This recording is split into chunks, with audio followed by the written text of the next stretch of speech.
Good vibrations all around today. This is the Law of Attraction workshop, the teachings of Abraham Hicks, and filling in with Jordan Sellerman and the one and only the man Jason Snyder. We're here today to just come at you and talk to you about the Law of Attraction and the teachings of Abraham Hicks and just how they have sort of changed and affected our lives, our point of views on this. And we tend to do this every Thursday. We're a little later today. I had some things I had to take care of this morning, so we had to push back the show too. It's about 5 minutes to 3 Eastern, which I'm sorry Pacific, which would be about 6 o'clock Eastern time. And we usually have these showings at about 10. Was it 10 in the morning Pacific and 1 or noon? Well, 45 or something. Yeah, around there Eastern time on this very day, Thursday. So just mark this on your calendar every Thursday to come back and check us out because this is a wonderful, wonderful world that we live in, and we are co-creators of our reality if you so choose to. Your thoughts are things, and just let to manifest love throughout the world. Yeah, and join us with the good vibrating feelings that we are feeling and generating out to you, and coming with teachings and learnings that you can take to your own life. Definitely, and that's what it's all about. This process, it's a process, and I think we brought this up before, is we're so into instant gratification. We want it now. But there's a system or process to everything, and it first starts with feeling good. We went through the Abraham Hicks, I guess, short that we went through was just her teachings in a nutshell. And everything starts with feeling good. And then once you start to feel good about yourself, your own inner workings, you'll start to see the world around you in a different light. And for me, this started around, I think I don't know if I said this before. I think it was around October, September-ish of 2013. I took this test, and it's like, "Are you happy?" Right? Are you happy? Mm-hmm. I took this test, "Are you happy?" And I found out that I wasn't happy, and so I went on this quest to find happiness, and this journey led me in a lot of different places. I met a lot of different great people. I call it the hero's journey because you're down and out, and you're forced to do something that you may have not have wanted to do or had resistance towards, but you figure out what your destiny is, and on the way to figuring out what your destiny is, you meet people along the way who become friends, who become colleagues, who become like family to you, and you set on this voyage of finding self, and that's kind of like what I'm doing right now. And along the way in Miami, which one of the greatest places in the world, I think. That's right. That's where I met Jordana, and for real, it really is. It's a great time. A couple of videos from there too. It was fun, Yeah. And not necessarily knowing, but I guess not knowing, and then at the right time knowing, led us to do these shows again. We did a different set of shows on a Monday night for a different company we represent, and now this is for us. I think it's a lot more beneficial because it's actually helping people and benefiting people in a larger scale. Well, as I listened today on Abraham Hicks, when you're working on yourself, you are, in effect, helping the world. And that's basically what we're doing. We're co-creating together, raising the vibration on the planet. And the viewers are helping us by sinking in with what we're saying and resonating with what we're saying and saying, yeah, I feel that, I get that. And then seeing how it manifests in their own life. And we were talking earlier today that what is it about, got a message, use app, okay. What is it about these videos that attracts us to this whole conversation about co-creating our universe, our world, and what it means? And I told Jason that I just found the answers to a lot of questions in these videos. Like every day if I have a question, well, let's see what Abraham Hicks says about it. And I get a a soothing response that helps me get to the next level. Like, why are we here? I mean, I've asked that question since I was 2 or 3 or 5 or 6 or 12, Why are we here? We're here to co-create and not to fix the world because it's not broken, and not to mess with the lives of other people or what they're co-creating in. We're just here to really work on ourselves and enjoy the process along the way. And every contrast, every hurdle is really an advantage point to get us to identify what we want versus what we don't want. And it's a place of power. So remember that next time you have a struggle or a quandary or a hurdle or a crisis, step back for a second and say, well, wait a minute, because there's something on the other side that's going to complete the puzzle of your life and make it so much better. Yes, I definitely agree. I definitely agree with everything you said. Throughout this journey, I have actually backtracked a lot of pieces of my life where I thought maybe there were blocks for me going forth in the future. There's a lot to say about the subconscious self and the subconscious mind that that we don't even know about, that I'm so fascinated by, because it's just funny. I think it's T.R. Effect. I said something that you were conditioned or that happened to you when you were, say, 5 years old can still affect you today, because without you even knowing it, you're playing that record over and over again in your head, and that record may be a negative block preventing you from springing forward. So, but by me saying that is I had to go back, run the tapes backwards, and look at a lot of things, and then, okay, how did I deal with this, or what impacted that, or how did this come to fruition for me? How did I create this? And one thing that Abraham Hicks says is that if you start something and you say, if you have a negative emotion, well, that negative emotion doesn't, say, appear in thin air. It doesn't manifest immediately, and good thing that it doesn't, because you have the opportunity to catch it and then fix it. But what happens is, over time, that thought that you have going on, over time, it keeps on playing itself, and then it manifests. And like, well, how did I get here? Well, because you were playing that over and over again to yourself, and then it brings into fruition what that was, and you're like, okay, wow, that's sorry, that's sad. But you can also deal with that and then move on to the next hurdle that you have. So it's all about just coming from love and just having a positive mind frame about everything, and speaking to yourself positively, telling yourself that you love yourself, that you are great, and you are worthy of anything good that happens to you. Because there's so many of us out here that are not. We feel that we're not worthy of something great, and we all also are just worthy of anything given to us. Our Creator put us on this planet to have the best and be the best, and not to settle for just anything, but just to flourish. And for me, it's wisdom. I love wisdom, and I want to gather as much wisdom as I can and bestow the wisdom upon the world. And if it takes me traveling across the world, that's what I want to do. And that's my inner being, the spirit of me, that's what it is. I hate being trapped or closed in, or not being able to just be myself and be limited by certain options. I like limitless options at my fingers, so I can do whatever I want, when I want, how I want.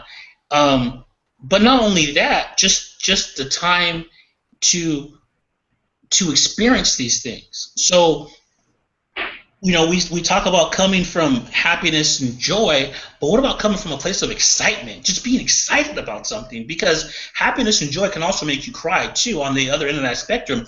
But if you come from a feeling of excitement, you start your day, I'm just so excited for what the day is going to bring to me. I'm so excited for what's going to, and I say this to some people and they probably think I'm a little weird, but I wake up and I think I'm just excited for what the universe is going to unfold in front of me today, in pursuit of my, per se, happiness, or my desire, my inner core desire.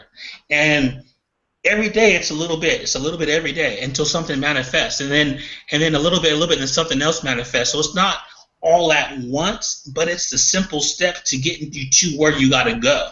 I love it. Well, yes, I was listening today, and Abraham Hicks says that what any desire, the minute we have a desire, it manifests in our vibrational escrow. Basically, it's being in the holding pattern, waiting for us to align with it so it can come into our experience. It's really not a Yes. question of has it been made manifest already. It's already manifest. The thing that's missing is our relationship to ourselves, our alignment with our own vibrational potential of who we really are. And unwittingly, we pinch off that access by negative thought patterns and negative beliefs and old tapes. And the thing to remember, make it easy, is just whenever you're having a negative thought, it's going to manifest into something you don't want at some point, and you won't like it. Whenever you're having a positive thought, that will manifest into something you do like, and you will enjoy it. Just hang on to those positive thoughts. Just really hang on to those positive thoughts because if not, then those negatives will keep on coming and attacking you. One thing that was said to me, kind of when I started on this journey. Actually, there's a lot of sayings that were said to me, um, excuse me, on this journey that really made sense, but didn't make sense until I further got it, kind of like got my knees dirty and my hands dirty into this. It was the ego, you know, getting yourself in the way, right? And I think so much of it, or so many times, our ego, we put ourselves in the way of our being, and it's life's so easy if we choose it to be easy, but I think our ego makes things so hard because we have this pride or this egotistical type nature around us. But if we scale back and and put our ego to the side and just be true to ourselves, and then I think the world starts to change for you. And I had catched myself with this all the time because I was so egotistical before, not even knowing it, and until I realized that, well, I have a pretty big ego, and I do have a big ego. I have a Well, the humongous ego. nature of the Yes, egotist doesn't know that he is that way. The yes. fact that you identified it, you're no longer that. Well, the thing about it is, it rears its head from time to time, and so Yes. I had to put him. I had to, hey, come on, let's stroke him a little bit, and put him over to the side, um, because it can get in the way, and it can overcomplicate things, but it's simple. It's really simple, and I catch myself, when I try to make things more complicated, I just catch myself. Well, just hang on, it's just simple. Just and there's this saying that like when I would play football in high school, our coach would say, "Kiss, keep it simple, stupid." Right. And I've always remembered that because if it's anything that's complex, you can just break it down to where it's simple and live life simple. Life doesn't have to be so difficult if you keep things simple, and Mm-hmm. and come from a place of being grateful, being grateful for what you have, and not worrying about what you don't have, and and just thanking your inner being as much as possible, but Mm-hmm. also thinking source as much as possible too. Right. I think of it this way. It's like driving the car, wanting to take the steering wheel, or being okay with it being on cruise control. And, let go and let God. But as long as you're on that vibrational state, the high vibrating frequency, then you can hand it over to God, and things will go a lot more smoothly than if you're trying to struggle with it You know, and asking why. thank you for saying that because you just solved my problem for the week. Thank you. What That is it? really, really, really did solve. What we were talking about earlier.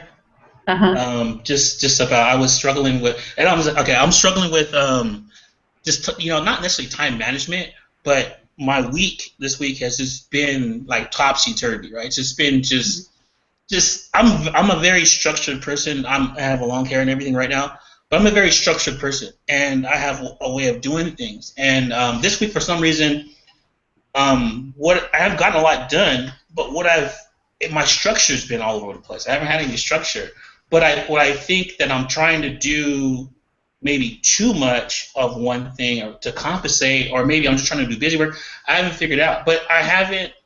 This has been a week where my Bible time hasn't been the same, and I'm trying to like put myself back in that place. I'm not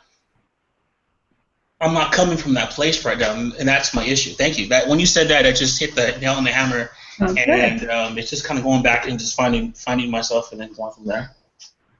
Well, great. Glad to be able to do that through the teachings.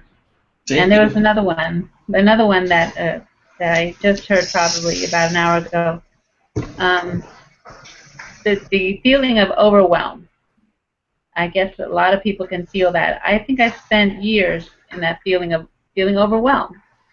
And they break it down by saying it's just overwhelm is when you've taken in too much energy than what you're ready for. It's pretty much we're words it another way, like you've summoned too much energy than what you're ready for. And basically it could be my picture of what I want to get done is a lot bigger than what I'm really in line for. And then it doesn't match, and it's frustrating because I know I'm never going to get there, and I've got this picture in my mind of all that I want to do. And I'm summoning it to myself, but I know I'm never going to get it because I'm really not ready for it. Well, see, that's where you should stop and say, okay, and this is kind of part of goal setting, is when you have your future thought in mind, right? You have, the way you see yourself. But then from that point, and you should see it's always as if and not as if, speaking in the reality of your co-creator and not in the reality you live in today, but the reality of tomorrow. So not if you reality we see. Yes. Not the reality of the senses. Yes. And so if you backtrack this to, say, a point of now, right, a point of today, what's the first step I should take to get me towards that? So you backtrack it. You start from, okay, what's the first step? And you take that first step. Okay, you take that next step. So there's a process. And to keep things simple, people love threes. What's the first three steps to get there, right? You take those 3 steps, and then you take the other 3 steps. You take the other 3 steps. This is what I did last week is, okay, I said, okay, listen, there's things, I think it was, I don't know if it was 2 weeks ago, where I closed off the world for a weekend. I didn't shower, I didn't shave, I didn't nothing. All I did was, I know, right? Had spots on my shirt, burrito stains, everything, I'm playing. But I took myself in a conscious where I had this honest conversation with myself and what I need to do to get to where I got to go. And it's, okay, so I did that, and okay, I put forth the plan, I'm going to do it and everything, right? And when I went to take the steps were going, and I was trying to go with the steps, but then there was some resistance, and not resistance in me taking or doing the steps, but then, okay, things weren't coming to me as fast as I want them to. I'm ready, let's do this, let's go. And so I'm taking these steps, I'm putting it out to the world, but what's coming back to me isn't as fast as I liked it to. But that's a good reason why. Then I took a step back and I said, okay, well, there's a reason why. There's a reason to everything. I believe there's a reason to everything, right? And I said, okay, well, there's a reason why it's not coming to me the way that I want it to, but let's do this, right? And so I took that and I said, slow down, look at the steps, and then from that point, plot out the steps maybe a little more clear. And so I did it gave me time to do more research, to look into different avenues, to really understand what I was doing, so that when I did put my plan in play, it made sense. And so that's where I was at, and it actually worked out better for me because instead of going through one provider, say for source, I actually was able to market to 2 providers. So I was able to diversify by taking a step back and trying to get. I actually was able to get more from my cash, which is great. Great. Yeah, there's something to be said for, rather than just going for something without thinking about it, actually consciously, deliberately taking those steps. Because I'm kind of the person, I impulsively throw myself to do something because I figure some action is better than no action. But conscious and deliberate action is the best. Yes, it really is. And then setting an intent when when you're doing it, setting the intent upon it for what you want the outcome to be from whatever that is. I think that's really important. Start from the outcome, and then look Yes, back. Take definitely. the steps back. Definitely. 1 second, I'll be right back, okay? Sure. Put the music on.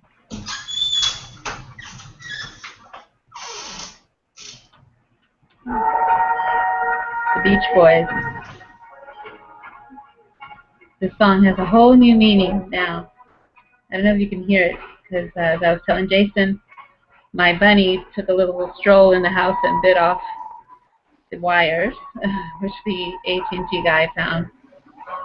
And I was thinking, why is my sound not working in my computer? What could it possibly be? Well, 3 minutes in the house, bunny, that's what it was.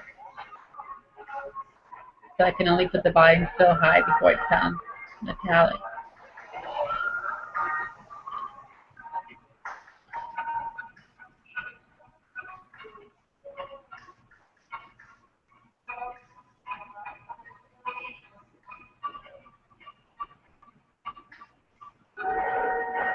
I love that.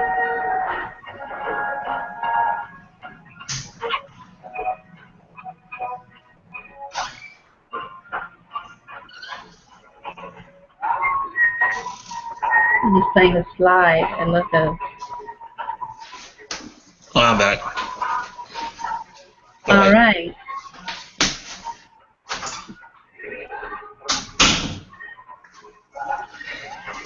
Sorry about that. That's cool. I am back. Yes. So it's and there's another lady out there. She's a new ager. Her name is Kristen Bree Sheldon. She's Right. great too, and she has this video from Awesome Fest where she's talking about just coming from love and above, just coming from a place of love and above. And so when you deal with the world, it's just deal with it out of a genuine heart of love. And when you do that, everything about you is genuine, and people really feel what you're doing is impactful to them. Because when you, Gandhi was a good example of that. It's his piece on nonviolence, Martin Luther King too. When you're able, I think even the Bible talks about the earth would be inhabited by those who are meek, or something along those terms. Yeah, meek shall inherit the earth. Yes, and when you're able to, when someone explodes at you, it's just a representation maybe of something they're going through, and they're just reacting towards you. But when you're able to come back to them and show them a show of gratitude and love, well, that's just your godly spirit coming out in you towards them. And so we're so reactive all the time to where we're, okay, if something's going to happen to me, I'm going to react back the same to that person too. And I totally understand that, because I was like that in my former life, it's just being reactive toward everything. Right? But see, there's also signs of me then at those points of my life too, to where I didn't let anybody affect the way I felt about myself, the way my day was going. And I can give you this example here is when I had my job, and we wake up at 3 o'clock in the morning. I'm like, man, I really have to wake up, man. And 3:15 would come, and at 3:20, okay, I got to get up and go, because I leave at 4:30. 3:30. So I leave, I get to work, and from 4 in the morning to about, say, 6:45 was our time there before the big honcho boss comes in.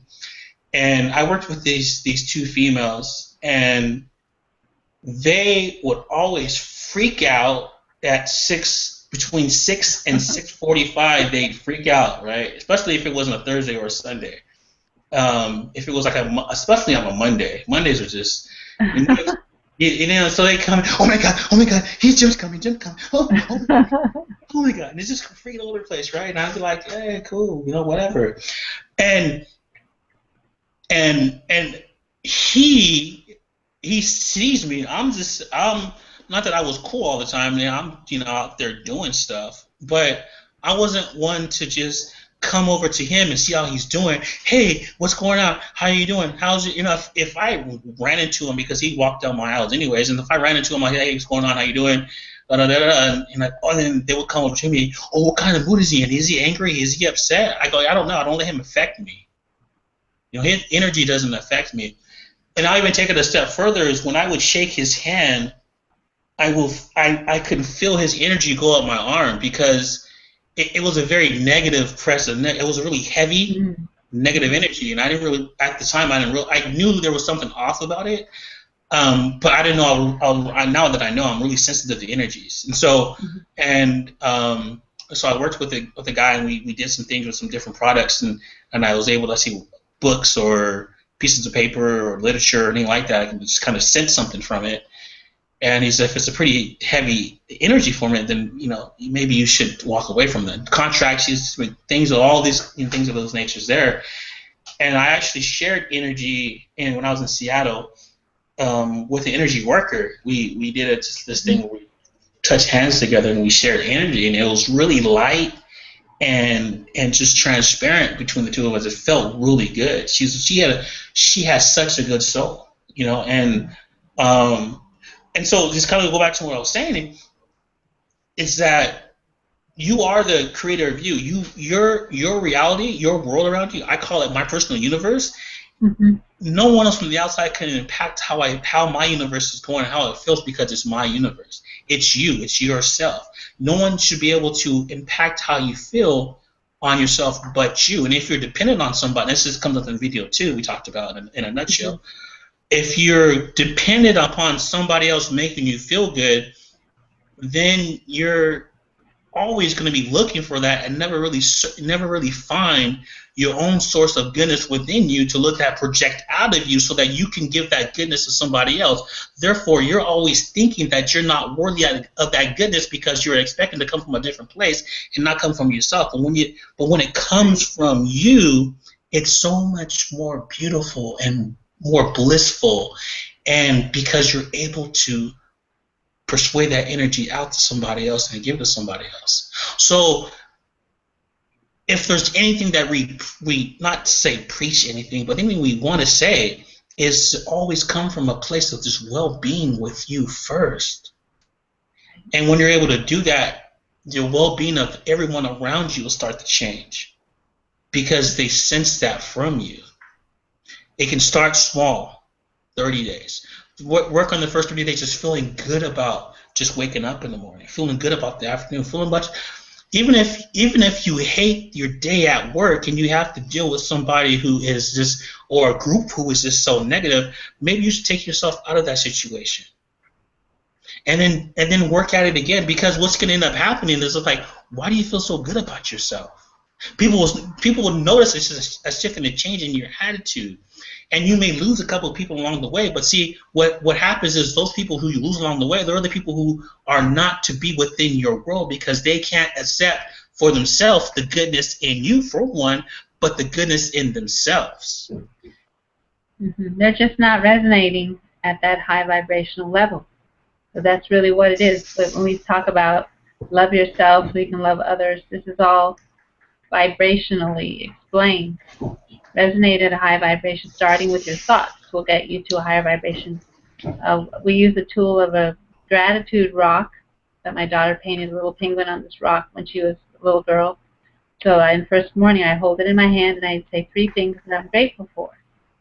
And I started doing this practice several months ago, and it's been on my mind because I read Eckhart Tolle's book, The Power of Now, several years ago, and he says, the birds don't question in the morning. The plants wake up happy. How come people wake up and say, oh no, another day, I can't keep doing this? Yeah. It's because they're going to work, they're going to go in traffic, or they're not happy in their relationship, and that's just not the way life flows. Life flows in positive and an assertive direction. Assertive and assertive. Asserted and assertive. Positive, basically. It doesn't flow backwards. And so we have to go with the flow. So start your day with 3 things you're grateful for. Then keep going. Don't stop there. Just bring light to everything you see. And when you go to your garden in the morning, which she recommends every day, 15 minutes of walking outside in nature and recognizing the plants or the flowers or the animals that you see and say, you're my favorite. You're my favorite. And there's something to that phrase. Just saying you're my favorite is different than saying anything else. It just kind of moves me up to the next level. And just saying, oh, there's my little cat, there's my little dog. No, there's my favorite cat. There's my favorite dog. Yes. That's my absolutely favorite bunny, my favorite hedgehog, my favorite bumblebee. Okay. I like that. I like that because it means a lot. It feels good. I got this rock. Right? and the reason why this rock is significant is because last year, was it April of last year, went to Ireland, and they had this thing called the Blarney Stone. And if you know the legend of Blarney Stone is if you kiss the stone, you get the gift of gab, right? Well, you've been making out with that stone. For real. And this isn't actually the Blarney Stone. This was actually on the property that I snaked. But anyways, I shouldn't say it on there, right? But anyways, so at that time I was very shy, very quiet, didn't say too much to anybody, just let people, you mind your business, I mind my business, don't talk to me, I won't talk to you. But a year later, or maybe not a year, 6 months later, let's say about a year later, 6 months to a year later, is when I opened myself up to this world. Well, now I speak too much, and Jordan could probably touch that. You talk way too much. but I represent this. I kind of come back to this because I was so shy that I would shoot myself in the foot, and my thoughts were so negative that I would shoot myself in the foot. But now that I project, I try to project as much positivity out to the world as I can. And even when I do have these negative thoughts or emotions, I try to nip them in the bud as soon as I possibly can, so that I try to keep my brain waves as positive as possible, right? What comes out of me as positive as possible. But before this, I was totally the opposite. But going there and being a part of that trip and seeing what I've seen and being able to kiss the stone, I can say that the legend is true, because it's surprising to me that I don't know you that long. When we met, what month was that? In January or February? January. Yes. So only a few months, and that's surprising to hear that you were shy and introverted, basically. Yes, and see, when we met, there was a stage of maybe about 50 people maybe in the little auditorium, and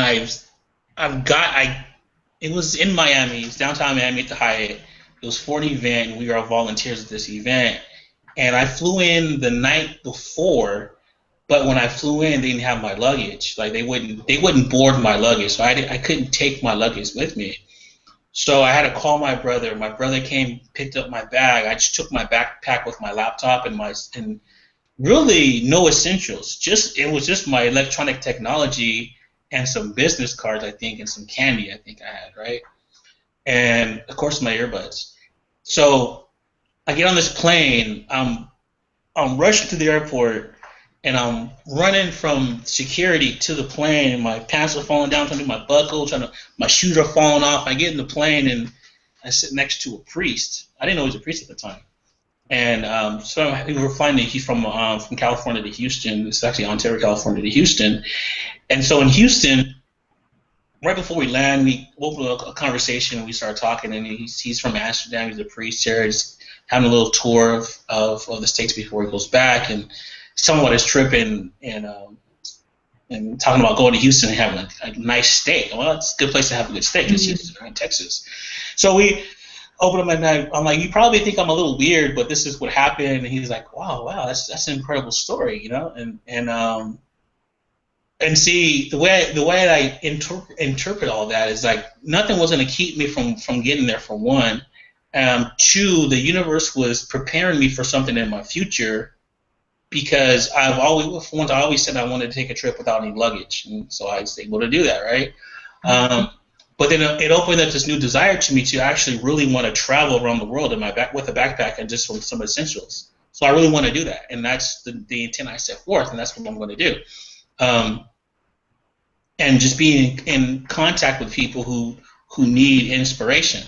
But so anyway, long story short, I get to Miami and then I check in the hotel and I have to be downtown by a certain time. Not enough time to actually buy any clothes. I do have toiletries from the hotel, but I didn't have time to buy any clothes. So I'm wearing the same clothes I wore the day before.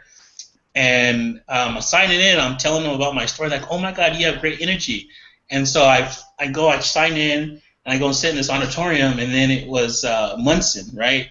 Oh, we have a newbie right here. And so they put me up on stage, and I kind of get up there and just kind of tell my story about, about me getting there, and it was really cool. And a lot of people really liked it, and it was just cool to be around so many people that were just so excited about a lot of things. And a lot of us were in, we all had our own stories for that weekend, right? We all did our own trials on getting there and our own tribulations and all that stuff. We all had our own stories, none better than the other because they're all great. And, for me, though, it was just cool to get up there and be able to speak to, because I've done small engagements, I did another little small engagement before, and then I did that one was a little bit larger for me, and it just felt really good to do that. Yeah, very natural, very together. So. Thank you. Yes, you've come a long way then. Yes, a very long way, and a very long way. But it's a part of me. It's a part of my aura, and it's actually, to be honest with you, it's a desire. It goes back to when I was a kid. I want to be a politician. Oh, I didn't know that. You want to be a politician? Not now. Oh no, not anymore. I'm fighting for a life of time freedom. I'm on a lifestyle of time freedom. But however, though, you can within this, you have the platform to put a positive message out there like we're doing now. Right. So it's affecting the lives of people, not necessarily because politics, because there's so much that you can just go on for days with politics. So that's why I kind of went against politics. But being able to impact and inspire someone else's life is what basically comes down to it, and why initially it was a politician I kind of grabbed onto, to then to wanted to be a speaker and motivate and inspire people, because we all have greatness within us. We all have this inner spirit of infinite possibilities within us. It's just some people want to tap into that and some don't. And I want to talk to the people who want to tap into that inner desire, who have and recognize inner core desire to be something greater than just the normal. And I mean, I could go on for days and talking about just, say if you're in a buffet and they're in control of what you're eating. So you get a plate, and then you're going down the lunch line, and they give you slop, right? They give you slop, right? You're limited by these amount of possibilities that you're given. But if you want to steer free of what society is giving you as far as options, features, and benefits, and want to choose a different path, you can so choose do that with seeing your life through a different lens. So if you have the desire to want to sort of automate your life, and if you have the desire to want to do things that other people are not able to do, well, you can, right? And you just have to be willing to kind of put the work in to get to that point so that you can do that. I mean, for me, it's just great to wake up in the morning and not have to wake up at 3:30, 3 o'clock in the morning, 3:15 in the morning, and wonder about why I hate my job, right? And then a lot of times, if you hate your job, you wonder about why I hate my life, right? You wonder why I hate my life, and it's going to project out to the world, and it's just going to cause so many problems for you unless you can sit there and say, wow, It's amazing that I can wake up and feel so good about myself. It's amazing that I can wake up and just think about all the infinite possibilities of things that I can do today. It's amazing to think about how I can be able to just get in my car and drive to the beach if I want to, and not have to worry about what someone else is doing or what someone else is thinking or the impact of someone else's life, but just focus on making myself feel good. And if I focus on making myself feel good, then I can and then I can just help somebody else feel good, and I can be used as a vehicle of inspiration for somebody else who wants to gravitate and do the same things that I'm doing, whatever the case may be. We all have that ability to do that. We are all co-creators, and within us all being co-creators, we can create whatever we want. Well, we do create. Whatever we have is what we've created by default in most cases, because we haven't all been aware. This is cutting edge thinking. This is deliberate thinking, that we actually deliberately make the decisions of our lives, make the path of our life, and define where we want to go and how. Well, where we want to go, the how is taken care of by another power, another source, which is source energy. So what do you think about circumstances? Like I've been saying lately, okay, our circumstances don't make you happy or sad, they're just our circumstances. So how people react to circumstances. You mean, telling me if it rains, it's a bad day. If it's sunny, it's a good day. That kind of attitude. Oh, well, you get to find joy and pleasure in the rain. There's happiness in everything. Yeah. Rain, sunshine, a gloomy day, or anything like that. Well, okay, so if it's raining, oh well, you can phrase it any way you want to, but you can phrase it to the point to where, I get to feel, God's love through raindrops today, or I get to cleanse my soul in the rain, to however you want to do it. But the weather shouldn't affect how you feel about yourself. It's just the condition of the weather, and if you're going to wake up and say, oh, darn, it's raining today, and you let that affect your mood, well, then you have a little more work to do to get to say that, well, it's okay, it's raining today. That's great. We need the rain, or we can use the rain, or we need the rain to nourish the plants of our, of the world that we live in. We have Mother Nature. It's now if there's a disaster, that's a different story. Our heart goes out because of the disaster, Right. But we shouldn't be the weather shouldn't be a condition to how we feel. Now sometimes feeling the sun feels good, but see, on the contrast to that, feeling the rain feels good too. So I just think it's a condition. It's not necessarily a factor to how you feel, because how you feel is just determined on how you feel, not a condition of the weather or anything or anybody else. It's just a condition. It doesn't mean anything. We are in control of our emotions. Yes. We control our emotions. So if we control our emotions, we're going to choose feeling good. Always. Yes. There's not one reason on this earth to spend 1 minute or half an iota of a second feeling bad. Yes. And we have to know and get comfortable with the idea that we have control over that. Yes. Right, excuse me. And it's it takes time. It's not something that just happens overnight. It just takes time. You're conditioned to be a certain way for so many years, right? Well, you have to reverse that conditioning to get to the point to where you are 110% going to feel good all the time. Because stuff's going to happen. Things are going to happen or get in the way of what you're doing, but you can't let those things paralyze you. You have to bounce back from them. And frame that stuff in a positive light. So if something negative happens to you, of course it's a condition that can affect how you feel. But okay, look back to why did this happen, for one, right? And then don't dwell on it for too long, because you still got to go. You got to still move forth and go forward with what you're doing.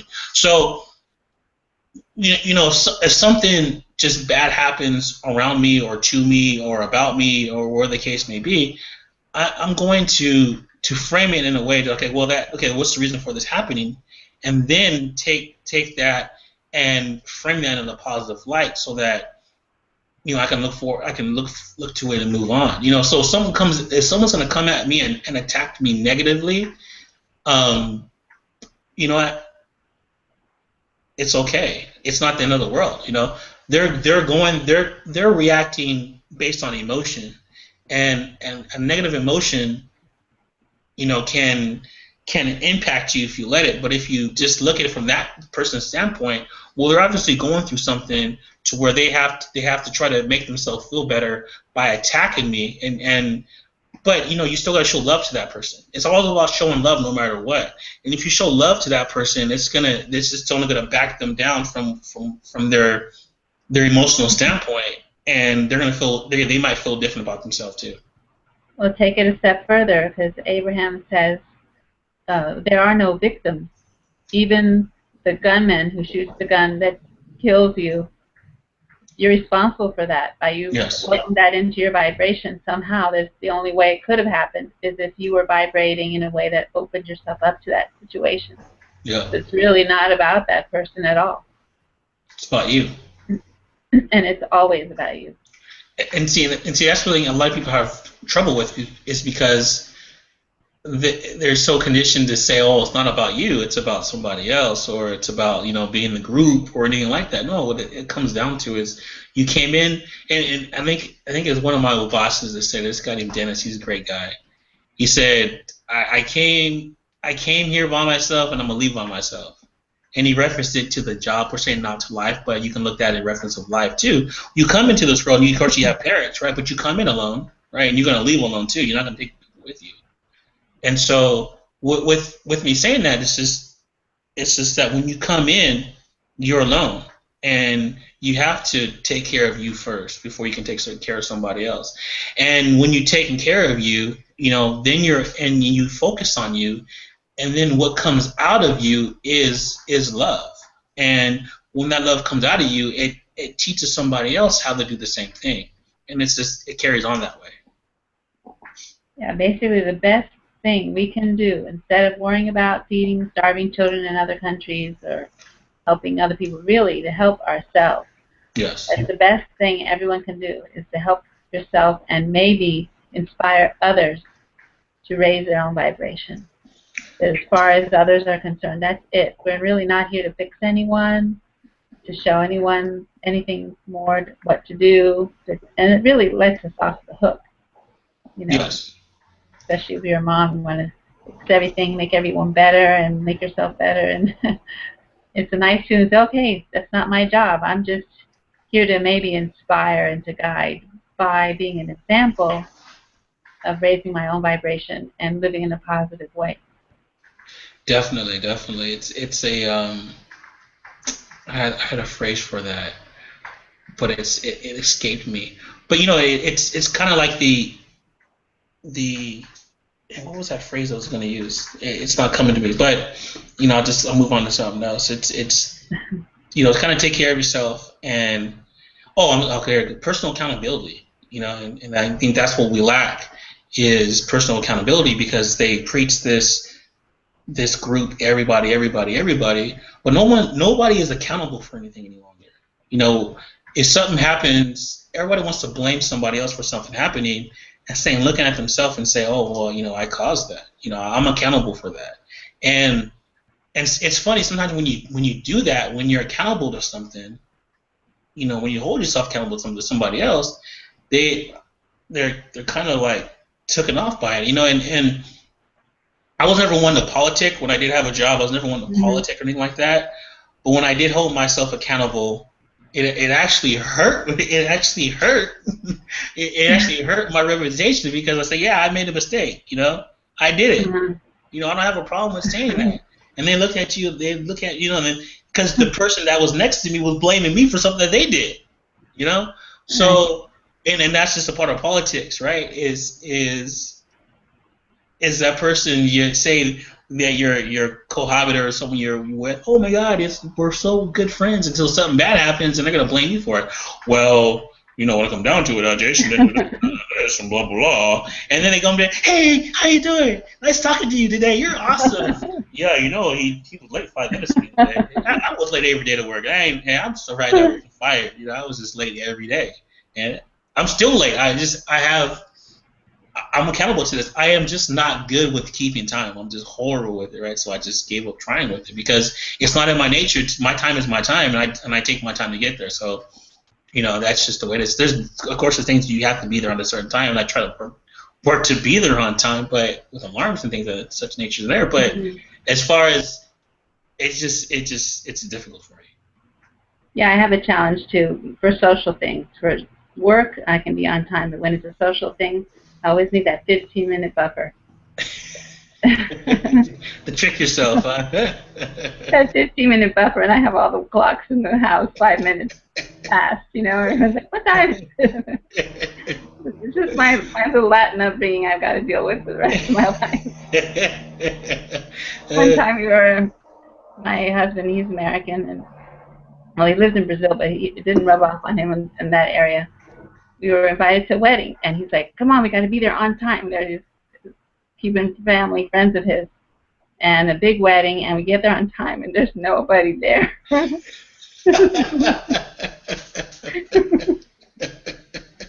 And I'm rushing around, he's rushing me. Anyway, I'm looking at, show me that wedding invitation. What time? Is this the right day? Sure enough, they're taking time.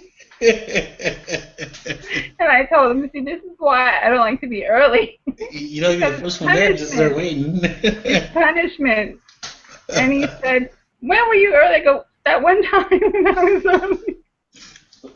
I remember that one time when... So when it's a social engagement in Miami, I am not early. That's funny. I need 15 minutes, yeah. My brother's notorious, and his wife were notorious for this. They'd be like 2 hours late and stuff. Oh no, that's dramatic. And so we had a anniversary dinner for my parents. It's this restaurant called AJ Spurs in Bilton, and beautiful restaurant, Western style, good food. And so we told them it started at 4 o'clock, but actually didn't start till 6 o'clock.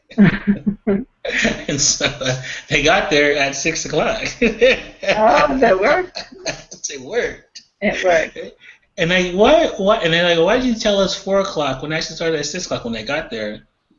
I go, well, we wanted you to be on time. And he was so mad at me.